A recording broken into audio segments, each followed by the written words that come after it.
Подругам екеуміз әрдайым бірге жүретінбіз. Оның күйеуін бұрыннан білетінмін, бірақ ол маған тек досымның жары ретінде ғана көрінетін. Уақыт өте келе олардың отбасы, үй тіршілігі өз жолымен кетіп жатты. Ал мен оларға көрші болып кейде көмектесіп тұратынмын. Бір күні үйімдегі раковина сынып қалды. Қолымнан ондай техникалық жұмыс келмейтін. Амалсыздан подругамның күйеуін шақырдым. Ол келгенде өзімді ыңғайсыз сезіндім. Бірақ жүрегімде бір түрлі толқу пайда болды. Ол келбетті, келіскен адам еді. Уайымдама, тез ақ жөндеп беремін деді ол. Сол сәтте жүрегімде әлдеқандай жылы сезім оянды. Ол істеп жатқанда мен сырттай қарап тұрдым. Әр қимылы, салмақты мінезі маған ерекше әсер етті. Бір мезетте ол қолын суық судан шығарып шашымнан жай ғана сипатты. Ештеңе жоқ, бәрі дұрыс болады деді. Жүрегім дүрсілдеп кетті, көзімнен ұялған күлкі табылды. Содан кейінгі күндерім тынышсыз өтетін болды. Оны көрген сайын жан дүнием толқып, әрбір қарасы жүрегімді жылтатын. Ал көздері маған бір сыр айтқысы келетіндей еді. Екеуміздің арамызда айтылмаған сөз, ашылмаған сыр қалқып жүрді. Мен ішімнен қиналдым. Бір жағынан досымды алдағым келмейді, оған қиянат жасағым келмейді.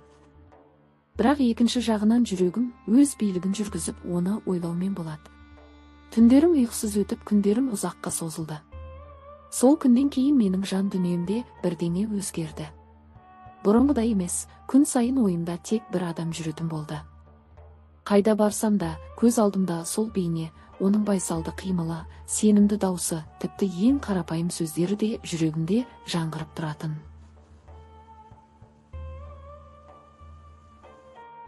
Подругам екеуміз бұрынғыдай әңгімелесеміз, күлеміз, сырласамыз.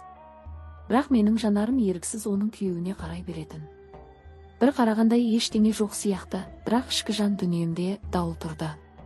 Кейде ұяламын, кейде қорқамын, бірақ ең ауыр сезім аңсап тұру еді. Бір күні ол тағы келді. Бұл жолы жарық өшіп қалыпты, подругам телефон шалып, үйге кіріп көріп кетші деп өтінді. Ол кірді, үй іші күңгіртеді. Сол сәтте жүрегім шым ете қалды. Тыныштықты тек оның аяқ дыбысы ғана бұзды. Ол жұмысын істеп жатқанда мен қасында тұрдым. Үнсіздіктің өзі бізге жеткілікті еді.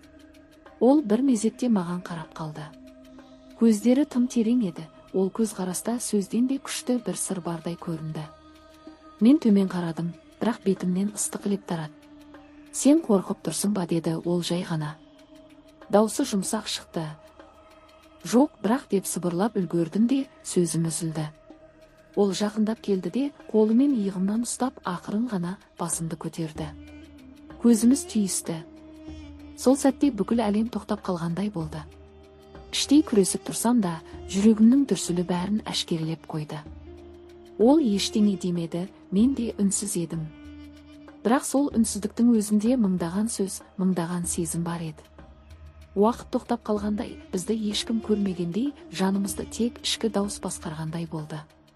Оқиға ары қарай жалғаса береді. Сенің ішкі арпалысың, адалдық пен сезім арасындағы қиын таңдау. Подругаңа деген адал достығың мен жүрек қалауына қарсы тұра алмау. Сол еркектің де іштей сезімі бар екенін, бірақ ол да шекараны аттамауға тырысатынын көрсету. Сол сәттен бастап өмірім екіге жарылғандай болды. Күндіз бәрі әдеттегідей. Жұмыс, үй шаруасы, подругаммен кездесу, күліп ойнау. Бірақ ішкі дүниемде жасырын әлем бар еді. Ол тек мені және оны байланыстырып тұрды. Әрбір көзқарас, әрбір үнсіздік, әрбір шағын қимыл біз үшін үлкен сырға айналған. Ол да менің жан дүниемді түсінетіндей еді. Кейде жолдан өтіп бара жатып, жай ғана иығымды жеңіл қағып қояды.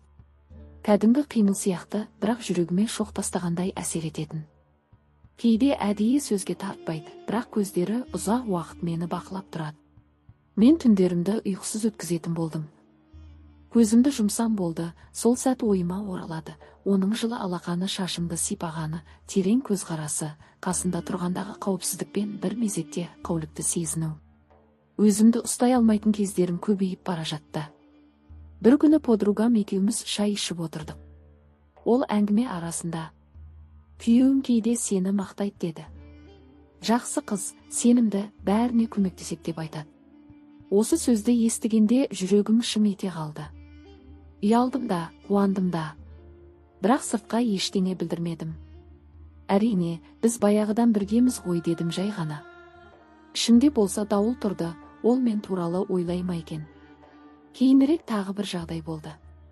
Кешкісін электр жарығы қайтадан сөніп қалды. Ол үйге келіп жөндеуге кірісті. Подругам ас үйде бірдеңе істеп жүрген, біз екеуміз дәлізде едік. Сол сәтте ол маған таяп келіп сыбырлап: «Сенің көзіңде бір сыр бар. Неге үндемейсің?» деді.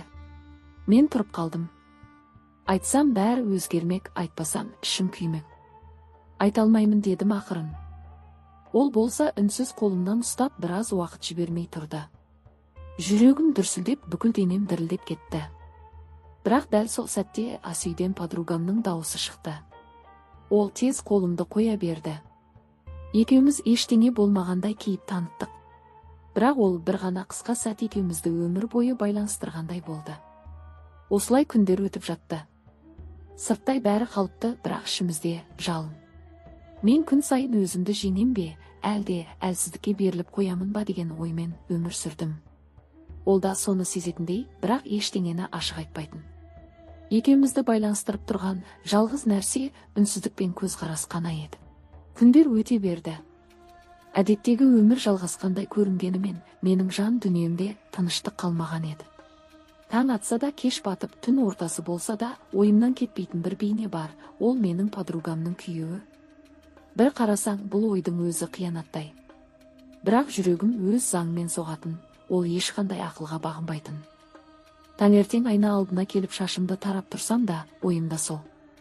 Кейін таңдарда да еріксіз ол көрсе қалай болар екен деген ой еді.